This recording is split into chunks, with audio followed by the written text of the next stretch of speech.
আমি শুধু বীর বিক্রম উপাধি পাই নাই, আমি বাংলাদেশের সর্বপ্রথম বীর বিক্রম, যেটা যুদ্ধকালীন সময়ে।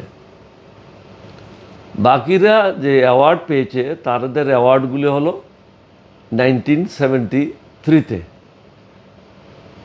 1972-তে, সরি, 1972-তে মার্চ মাসে। আর আমি বীর বিক্রম খেতাব পেয়েছি যুদ্ধকালীন সময়ে। আমরা দুজনে পেয়েছিলাম, আমি এবং আমার জুনিয়র, চতুর্থ বেঙ্গলে ছিল তিনি। তো আমরা একসাথেই ছিলাম এক সময়, যুদ্ধকালীন সময় একসাথে ছিলাম না, যুদ্ধের পূর্বে আমরা একসাথেই ছিলাম চতুর্থ বেঙ্গল রেজিমেন্টে। আব্দুল গফার হালদার, খুলনা বাড়ি, এরশাদ সাহেবের সাথে যোগদান করে তিনি মন্ত্রী হয়েছিলেন। আমি ছিলাম 1 নম্বরে, 2 নম্বরে ছিল তার নাম। আমরা যুদ্ধকালীন সময়ে বীরত্বের জন্য উপাধিগুলি পেয়েছিলাম। আপনি নিশ্চয়ই হয়তো জানবেন, আমি সর্বপ্রথম বিদ্রোহ করি।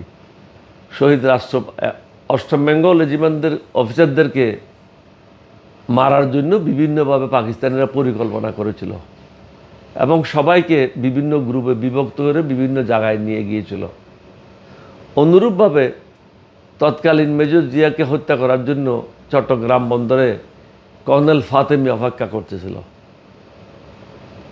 এবং তিনি রওনা হয়েছিলেন, বাধ্য হয়েছিলেন, কারণ কর্নেল জঞ্জুয়া 8ম বেঙ্গলের অধিনায়ক, তিনি দাঁড়িয়ে জিয়াউর রহমানকে বাধ্য করলেন চট্টগ্রাম বন্দরের উদ্দেশ্যে যাত্রা করার জন্য, অর্থাৎ সোয়াত জাহাজ থেকে অস্ত্র খালাস করার জন্য। আসলে অস্ত্র খালাস করার জন্য না, আপনাকে আগেই বলেছি, কর্নেল ফাতেমি ওখানে অপেক্ষা করছিল জিয়াউর রহমানকে হত্যা করার জন্য।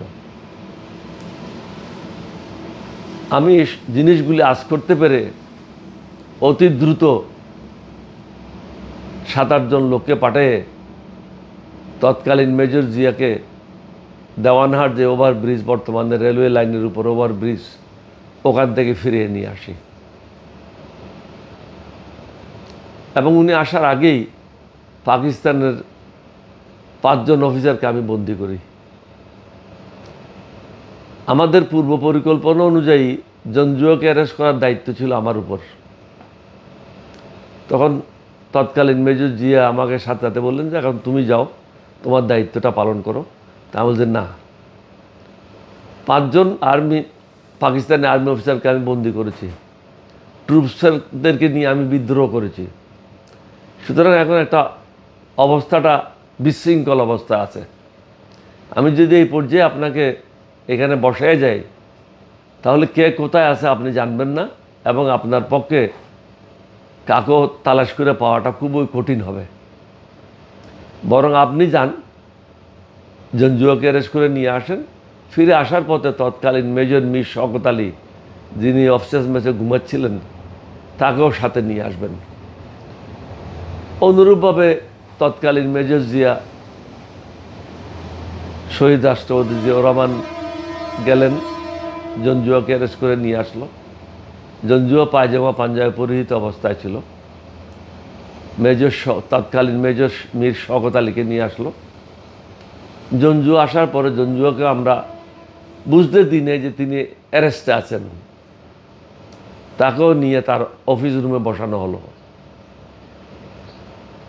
এই যে 5 জন বা 6 জন অফিসার ছিল, তাদেরকে কিন্তু এক জায়গায় বসানো হয় নাই, ভিন্ন ভিন্ন রুমে তাদেরকে বসানো হয়েছিল। এখানে নেভির 10 জন বিভিন্ন র্যাঙ্কের সদস্য ছিল, যেগুলি শহীদ রাষ্ট্রপতি জিয়াউর রহমানের বডিগার্ড হিসাবে চট্টগ্রাম বন্দর যাচ্ছিল। অর্থাৎ 8ম বেঙ্গলের কোনো সোলজারকে যেতে দেওয়া হয় নাই। জঞ্জুয়া সাহেব পোর্ট থেকে ফিরে আসার সময় নেভির লোকদেরকে নিয়ে আসছিল, পাকিস্তানি লোকদেরকে নিয়ে আসছিল। পরে ওরাও মৃত্যুবরণ করে 8ম বেঙ্গল রেজিমেন্টের হাতে। তবে আমি ফাঁসির জন্য চিন্তা করি নাই, আমি আল্লাহর উপর ভরসা করে বাংলাদেশের জনগণের কথা চিন্তা করে অস্ত্র হাতে নিয়ে বিদ্রোহ করেছিলাম। এবং এটা কোনো অপরিকল্পিত বিদ্রোহ ছিল না। এই বিদ্রোহের মূল নায়ক ছিল লেফটেন্যান্ট কর্নেল মুজিবুর রহমান চৌধুরী। তিনি আমার কমান্ডিং অফিসার ছিলেন কোনো এক সময়। তার একজন খুব ঘনিষ্ঠ অফিসার ছিলাম আমি। তিনি ছিলেন চট্টগ্রাম সেনানিবাসে, আমরা ছিলাম শহরে 8ম বেঙ্গল রেজিমেন্ট সিডিএ মার্কেটে। আমাদের দূরত্ব ছিল প্রায় 3 কিলোমিটারের উপরে। উনি সর্বপ্রথম আমাকে ডেকে নিয়ে বিদ্রোহের পরিকল্পনা করেন। শহীদ রাষ্ট্রপতি জিয়াউর রহমান আরও প্রায় 15-20 দিন আগে আমি আর উনি একসাথে হই। তখনও কিন্তু উনাকে আমি কর্নেল আমার চৌধুরী সাহেবের কথা বলিনি।